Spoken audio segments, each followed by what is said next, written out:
प्राचीन काल की बात है। भारतवर्ष के सुदूर दक्षिण में स्वर्णपुर नाम का एक अत्यंत विशाल और समृद्ध राज्य हुआ करता था। जैसा नाम वैसा ही वह राज्य भी था। वहां की धरती सोना उगलती थी और नदियां अमृत समान जल प्रवाहित करती थीं। प्रजा सुखी थी, गोदाम अनाज से भरे रहते थे और सीमाएं सुरक्षित थीं। इस राज्य के स्वामी थे महाराज विक्रमादित्य। महाराज विक्रमादित्य अपनी वीरता, न्यायप्रियता और दानवीरता के लिए तीनों लोकों में प्रसिद्ध थे। उनका व्यक्तित्व सूर्य के समान तेजस्वी था। जब वे अपने सिंहासन पर बैठते तो लगता मानो साक्षात देवराज इंद्र सभा में विराजमान हों। उनके महल की दीवारें हीरों और माणिक्यों से जड़ी थीं और उनके बागीचों में दुनिया भर के दुर्लभ पुष्प महकते थे। किंतु कहते हैं ना कि ईश्वर किसी को भी सब कुछ नहीं देता।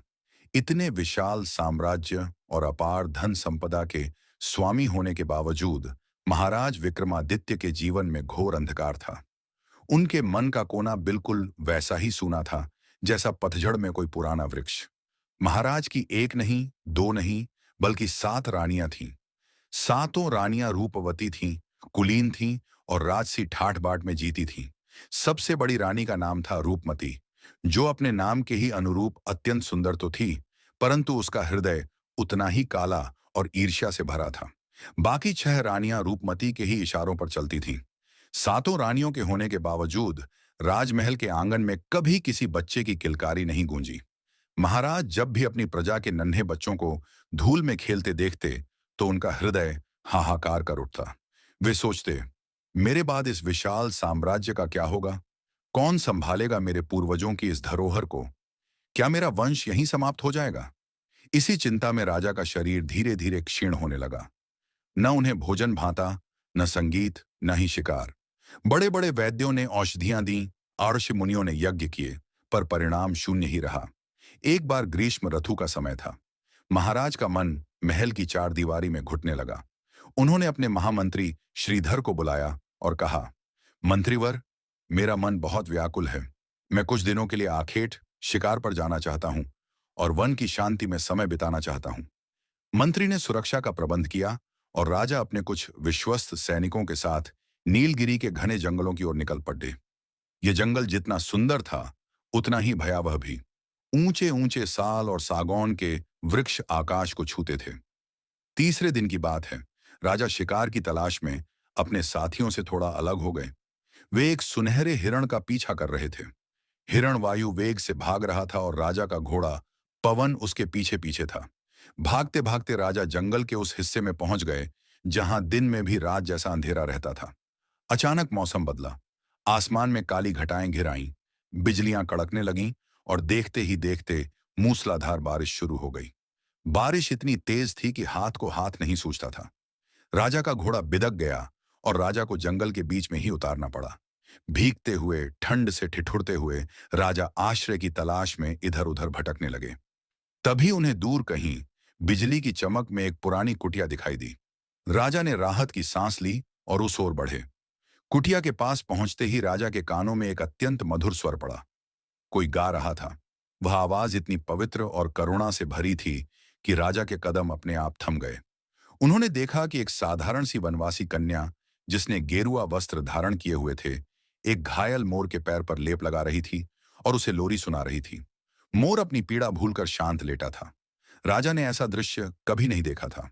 महल में रानियां मोरों के पंखों से बने पंखे इस्तेमाल करती थीं, पर यहां एक वनवासी कन्या एक पक्षी की पीड़ा को अपनी पीड़ा समझ रही थी। राजा ने द्वार पर दस्तक दी। क्या कोई है? मैं एक पथिक हूं और इस तूफान में रास्ता भटक गया हूं। कन्या ने राजा को देखा। उसकी आंखों में भय नहीं, बल्कि करुणा थी। उसने राजा को प्रणाम किया और कहा, अतिथि देवो भव। महाशय, आप अंदर आ जाएं। यह कुटिया छोटी है, पर वर्षा से आपकी रक्षा अवश्य करेगी। उस कन्या का नाम सुमति था। वह एक वृद्ध राशि की पोती थी, जिनका देहांत कुछ वर्ष पूर्व हो चुका था। अब वह जंगल के पशु पक्षियों के साथ ही रहती थी। सुमति ने राजा को सूखे वस्त्र दिए, आग जलाई और जंगल के कंदमूल खाने को दिए।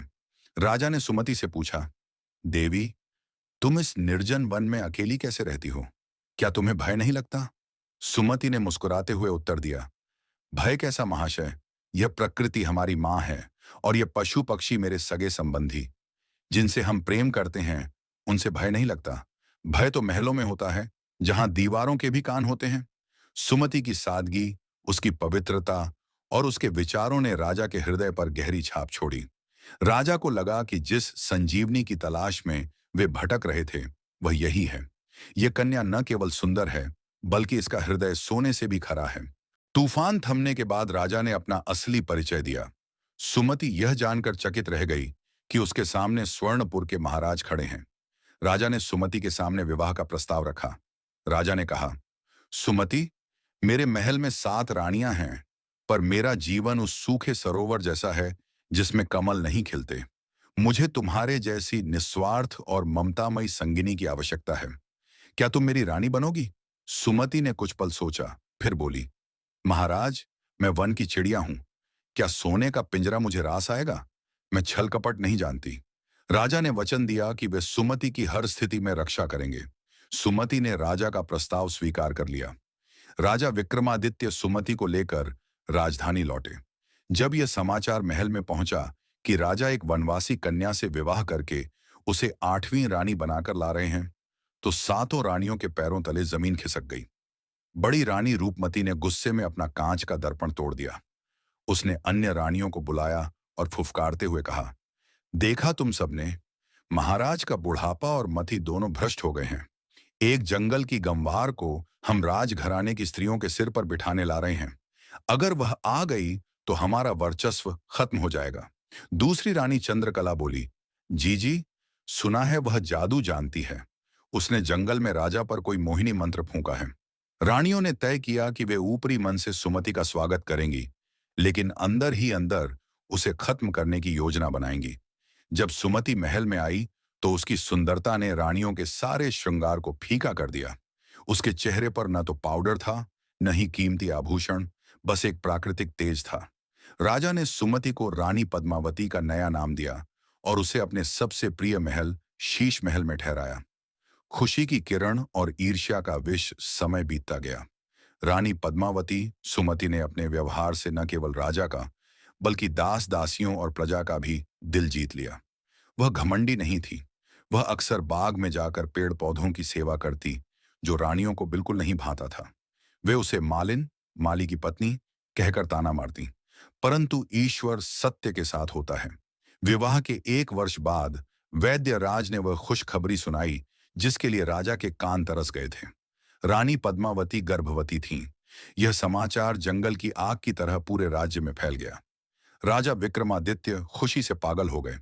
उन्होंने पूरे राज्य में कर, टैक्स माफ कर दिए, गरीबों को दान दिया और मंदिरों में अखंड पूजा रखवाई।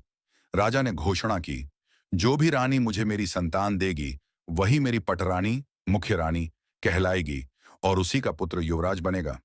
यह घोषणा 7 रानियों के लिए मृत्युदंड के समान थी। रूपमती की आंखों में खून उतर आया। उस रात 7 रानियां गुप्त तहखाने में मिलीं। रूपमती ने कहा, अब पानी सिर से ऊपर जा चुका है। अगर उस जंगली औरत का बच्चा पैदा हो गया तो हम 7 को उसकी दासी बनकर रहना पड़ेगा। राजा उसे पटरानी बना देंगे। हमें कुछ करना होगा। तीसरी रानी नागिनिका, जो तंत्र मंत्र में थोड़ी रुचि रखती थी, बोली, हमें उस बच्चे को दुनिया में आने से रोकना होगा। रूपमती ने एक भयानक योजना बनाई। उसने कहा, नहीं, हम उसे मारेंगे नहीं। अगर बच्चा मरा हुआ पैदा हुआ तो राजा को सहानुभूति होगी, लेकिन अगर हम साबित कर दें कि रानी ने किसी राक्षस या जानवर को जन्म दिया है, तो राजा उसे घृणा की दृष्टि से देखेंगे और राज्य से निकाल देंगे। युद्ध की भेरी और षड्यंत्र का जाल। रानी पद्मावती का 9वां महीना चल रहा था। प्रसव का समय निकट था। तभी राज्य की उत्तरी सीमा पर विद्रोह हो गया। पड़ोसी शत्रु राजा ने आक्रमण कर दिया। महाराज विक्रमादित्य क्षत्रिय थे। उनके लिए राष्ट्र रक्षा सबसे बड़ा धर्म था। राजा भारी मन से रानी पद्मावती के पास गए। उन्होंने कहा, प्रिय, मेरा मन तुम्हें इस अवस्था में छोड़कर जाने का नहीं कर रहा, पर कर्तव्य मुझे बुला रहा है। तुम अपना ध्यान रखना। पद्मावती ने तिलक लगाकर राजा को विदा किया। राजा ने जाते जाते अपनी 7 रानियों और मुख्य दाई, जिसका नाम कर्कशा था, को बुलाकर आदेश दिया, रानी पद्मावती की देखरेख में कोई कमी नहीं आनी चाहिए। अगर उन्हें खरोंच भी आई तो मैं किसी को जीवित नहीं छोड़ूंगा। राजा के जाते ही रानियों के चेहरे पर कुटिल मुस्कान आ गई। बिल्ली के भाग्य से छींका टूटा था। प्रसव की रात आई। बाहर भयंकर तूफान आया हुआ था। बिजलियां कड़क रही थीं। रानी पद्मावती प्रसव पीड़ा से तड़प रही थी। महल के उस कक्ष में केवल 7 रानियां और वह दुष्ट दाई कर्कशा मौजूद थीं। रानियों ने बाकी सभी दासियों को बाहर निकाल दिया था। आधी रात के समय रानी पद्मावती ने 2 अत्यंत सुंदर और तेजस्वी बच्चों को जन्म दिया। एक पुत्र और एक पुत्री। पुत्र के माथे पर सूर्य जैसा तेज था और पुत्री के गालों पर चंद्रमा जैसी आभा। वे इतने सुंदर थे कि देवता भी उन्हें देखकर ईर्ष्या करें। बच्चे पैदा होते ही रोने लगे। पद्मावती, जो पीड़ा के कारण अर्ध बेहोश थी, ने कमजोर आवाज में पूछा, क्या हुआ है दाई? मुझे मेरे बच्चे दिखाओ। रूपमती ने दाई को इशारा किया। दाई ने तुरंत एक कपड़े से पद्मावती की आंखों पर पट्टी जैसी रख दी और कहा, महारानी, अभी हवा लग जाएगी, आप विश्राम करें। इसके बाद उन निर्दयी रानियों ने अपनी योजना को अंजाम दिया। उन्होंने पहले से ही कुम्हार के घर से 2 मिट्टी की हांडियां और अस्तबल से एक मरा हुआ चूहा मंगवा रखा था। रूपमती ने दाई को आदेश दिया, इन दोनों बच्चों को अभी ले जाओ और महल के पीछे बहने वाली नदी में फेंक आओ। ध्यान रहे, कोई देखे नहीं। दाई, जिसे रानियों ने बहुत सारा सोना दिया था, ने उन नवजात फूलों को एक लकड़ी के संदूक में रखा। संदूक में उसने नरम बिस्तर बिछाने के बजाय कांटे बिछा दिए ताकि बच्चे रो रो कर मर जाएं। फिर उसने संदूक बंद करके चुपके से नदी में बहा दिया। बच्चों को ले जाने के बाद रानियों ने बेहोश पड़ी रानी पद्मावती के बगल में एक खून से सना हुआ पत्थर और वह मरा हुआ चूहा रख दिया। जब पद्मावती को होश आया और उसने अपने बच्चों को मांगा, तो रूपमती ने घड़ियाली आंसू बहाते हुए कहा, हे भगवान, हमारे राजघराने पर यह कैसा कलंक लगा है। अरे कुलक्षणी, देख तूने क्या पैदा किया है। पद्मावती ने जब अपने पास पड़े उस भयानक मरे हुए चूहे और पत्थर को देखा, तो वह चीख पड़ी, नहीं, यह झूठ है। मेरा मन कहता है कि मेरे बच्चे जीवित हैं। मैंने उनकी रोने की आवाज सुनी थी। तुम सब झूठ बोल रही हो। लेकिन उसकी सुनने वाला वहां कोई नहीं था।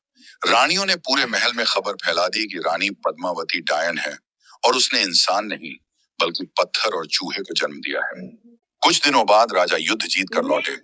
वे बहुत उत्साहित थे, ये सोचकर कि उनका वारिस उनका स्वागत करेगा। पर महल का माहौल गमगीन था। जब राजा को रानियों ने वह खून से सना पत्थर और मरा हुआ चूहा दिखाया, तो राजा सन्न रह गए। रूपमती ने राजा के कान भरे, महाराज, हमने तो पहले ही कहा था कि यह वनवासी औरत कोई जादूगरनी है। देखिए, इसने हमारे पितरों को लज्जित कर दिया। इंसानी कोख से जानवर और पत्थर कैसे पैदा हो सकते हैं? यह अवश्य ही पिशाचिनी है। राजा, जो संतानों के वियोग में और रानियों के रचे माया जाल में बुद्धि खो बैठे थे, क्रोध से भर उठे। उन्होंने पद्मावती की एक न सुनी। पद्मावती गिड़गिड़ाती रही, महाराज, मेरे साथ न्याय करें। यह इन रानियों का षड्यंत्र है। मैंने सुंदर बच्चों को जन्म दिया था।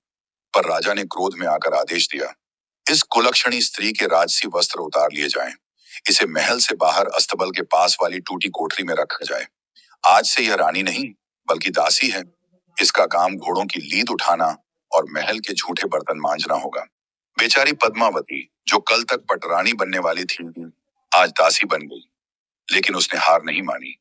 उसने अपने आंसू पोंछे और मन ही मन मां दुर्गा से प्रार्थना की, मां, तू सब जानती है, मेरे बच्चों की रक्षा करना। मैं यह अपमान सह लूंगी, पर सत्य को एक दिन सामने आना ही होगा। ये कहानी का पहला भाग यहाँ समाप्त होता है। बच्चे नदी में बह गए हैं और रानी दासी बन गई है। अब आगे की जादुई कहानी भाग 2 में जारी रहेगी। कमेंट करके बताओ कि कहानी के आगे का पार्ट लेकर आए। चैनल को लाइक और सब्सक्राइब करें। धन्यवाद।